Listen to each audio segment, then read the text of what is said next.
I think people will switch, some of their Bitcoin for ETH to play this trade, but it's the institutional flows. I think the big game in town is going to be what is the narrative that BlackRock comes up with. This is the game. Okay. I think it's going to be tokenize the world.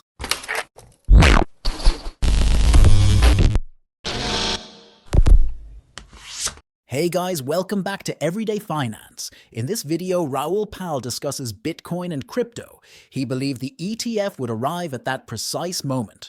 But even Raoul issued an update just before this news broke. So why aren't we seeing much follow-through at the moment? There isn't a significant influx of new investments into the system, causing some individuals to shift their focus from other trades to Ethan. However, the real game begins when the ETF is introduced. Launches due to the majority of persons being fully assigned. None of us have cash waiting to be invested, right? It appears that everyone is fully allocated, and there is a need to switch from one option to another. There is speculation that some individuals may consider exchanging their Bitcoin for Ethereum to engage in this trade. However, it seems that Raoul believes the key focus will be on the narrative that BlackRock develops. This is where the real action lies in the institutional flow.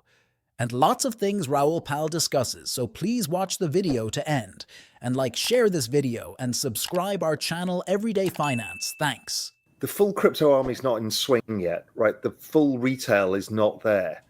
So I think that, yes, those of us who've been around the space and been through the whole bear market, I don't think you're going to win us over. But does the swing voter, the extra 20 or 30 million Coinbase accounts that get reactivated, can they win those back so they're showing they're not opposing them? Look, it's possible. I think that's why the Democrats are giving it a go. It's like, okay, well, maybe these guys will forgive us. A bunch of us won't. But we've got to be careful. We live in a very small echo chamber where we'll play the same Trump 1 minute soundbite backwards and forwards. People who never would have voted for Trump in their entire lives now going, well, I'm going to vote for Trump in a 2 minute soundbite. Is that what he's actually saying when he's on the ground in Philadelphia or in Kansas? No, he's doing targeted messaging at targeted people to tell them what they want to hear. So let's not say that he's campaigning on the crypto bandwagon. He's telling Ryan Selkis and a bunch of people who went to his NFT event, he's telling certain people. So let's just be a little bit aware of the overall surroundings. On the other hand, the Democrats will have approved an ETH ETF. I mean, that is a big deal in its own right. I've been following the ETH Bitcoin chart, and I thought it was going to turn. I thought the ETF was coming. I didn't think it was going to come at that particular moment. But I did. I even put out some sort of update on this. Just happened the weekend before this news came out. So why we're not getting much follow through right now is we're not getting much new inflow into the system. So people are switching a bit of their soul into the ETH and FOMOing into this trade, but really the game starts when the ETF launches. Because most people are fully allocated. It's not like any of us are sitting with cash on the sidelines, right? So we're all fully allocated. So you have to switch from one to the other. I think people will switch, some of their Bitcoin for ETH to play this trade, but it's the institutional flows. I think the big game in town is going to be what is the narrative that BlackRock comes up with. This is the game. Okay. I think it's going to be tokenize the world.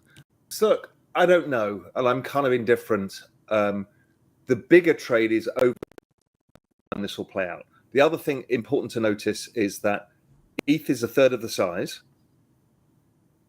and then 20-something% of all ETH is staked. And then there is, if you generate a lot of on-chain activity, you'll end up starting to burn ETH again.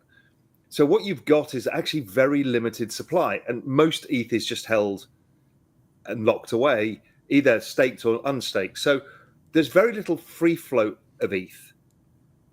So it depends what kind of price action we see.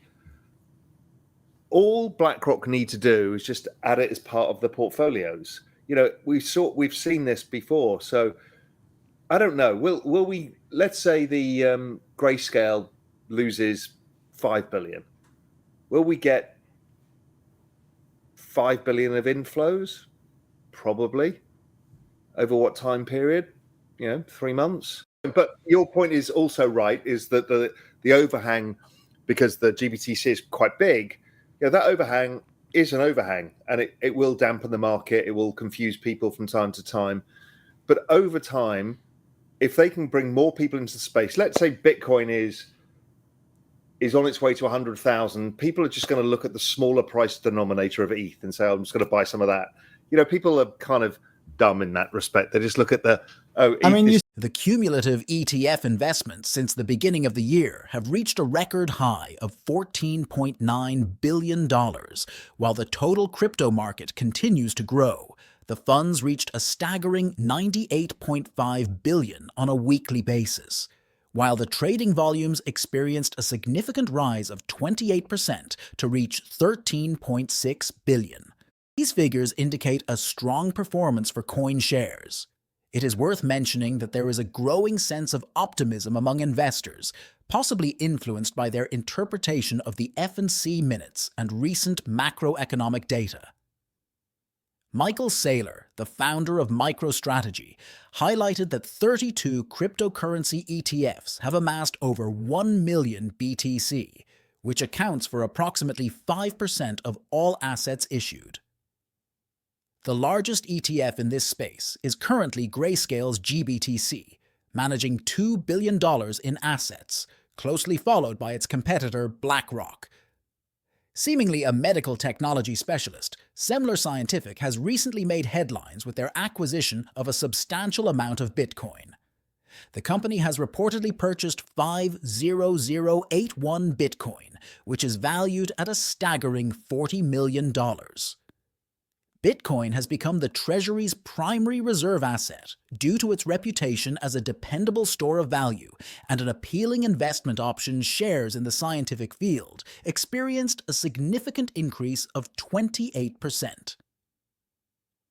In the first quarter, George Soros's fund made a substantial investment of $159 million in shares of MicroStrategy, a company known for its accumulation of Bitcoins. QCP market participants are showing optimism regarding Ethereum, as seen through the increasing open interest in call options on the digital asset.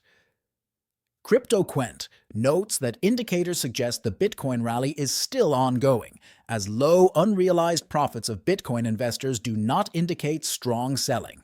Let's get back to Raoul Pal interview. Well, outside of the ETF just gives them the cover to use ETH as their foundational layer for the stuff that they want to do.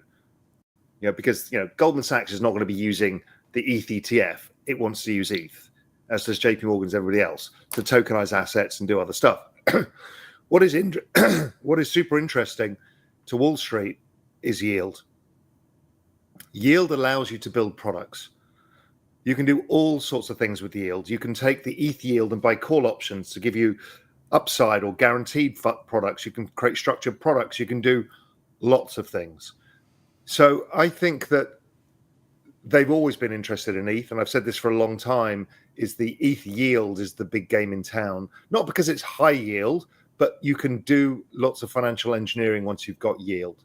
They also all want to build on the technology, whether it's on a layer 2 or on ETH itself, but this is where they're going to start tokenizing a lot of assets. Nobody gets fired for using Ethereum. So, Yes. That's a choice. And most of these people have been building, most of the banks have been building in this space and had teams since 2015, 16, 17. So if you think of the technology they've been using, it's generally ETH. So they understand ETH. ETH is the big one. You don't get fired for it. Your board's not going to tell you off. Why did you use some random thing? But we've now got the flexibility of the layer 2s, which makes it cheaper and easier, depending what level of security they need. So look, I think it's a very, very big deal for the financial markets, much bigger than it is for retail. Yes, it would be nice if they had a yield on the product as well. But, many financial products over the years as ETFs haven't given the stock borrow fees or the dividends. And, then they get forced into it by a free market where a competitor comes in and offers it. So I think it's fairly common that you see this kind of thing. Wall Street itself will actually deal with ETH itself. the RAAs and stuff. Got it. Right now, nobody cares about a 5% yield if you're an RAA, if the number go up 100% in the year, right? So it doesn't really matter, but competition will force it, and they'll force the regulators to allow it. They're just not going to do it yet. Spot at BlackRock. The Bitcoin exchange traded fund has reportedly surpassed the Grayscale Bitcoin Trust as the world's leading investment option. BlackRock's shares represent the largest exchange-traded fund that tracks the price of Bitcoin. As of the end of trading on May 28th, a Bitcoin trust called IBIT saw an inflow of $12.5 million, while GBEC experienced an outflow of $15 million. This inflow reportedly increased BlackRock's spot Bitcoin ETF to a total of 288,450 Bitcoin. Despite starting with 620,000 Bitcoin during its conversion in January, according to data from AODDL 15 Capital and the Apollo Bitcoin Tracker. According to a report from Bloomberg, the fund's compiled data revealed that it held $19.68 billion worth of Bitcoin as of Tuesday. In comparison, Grayscale held $19.65 billion. The ETF offering from ELS fell behind at $1.1 billion as a new leader emerges in the world of Bitcoin ETFs, BlackRock 15 Capital. Both ETFs were launched on the same day in January, but BlackRock's ETF has since taken the lead. The share of inflows across all 11 spot Bitcoin ETFs has increased by 1.1% today, with the current price standing at $68,550. Based on data from CoinMarketCap, recent regulatory filings reveal that BlackRock's income and bond-focused funds have invested in shares of its spot Bitcoin exchange-traded fund, ETF, during the first quarter. BlackRock's Strategic Income Opportunities Fund acquired $3.56 million worth of shares in the Grayscale Bitcoin Trust, while its Strategic Global Bond Fund made a $85,000 purchase, as reported in Securities and Exchange Commission filings on May 28th. The spot Bitcoin ETF now holds over 1 million Bitcoin, valued at over $68 billion, which accounts for approximately 5.1% of the circulating Bitcoin. Currently, there is a lot of attention on the upcoming launch of a potential spot Ethereum ETF. Analysts predict that this ETF could be available as early as mid-June. The ETFs are currently going through the S1 approval process, which is the final step before they can start trading on the stock exchanges. If you learned something from this video, then please like this video and subscribe our channel Everyday Finance. And we will meet in next video. Thanks.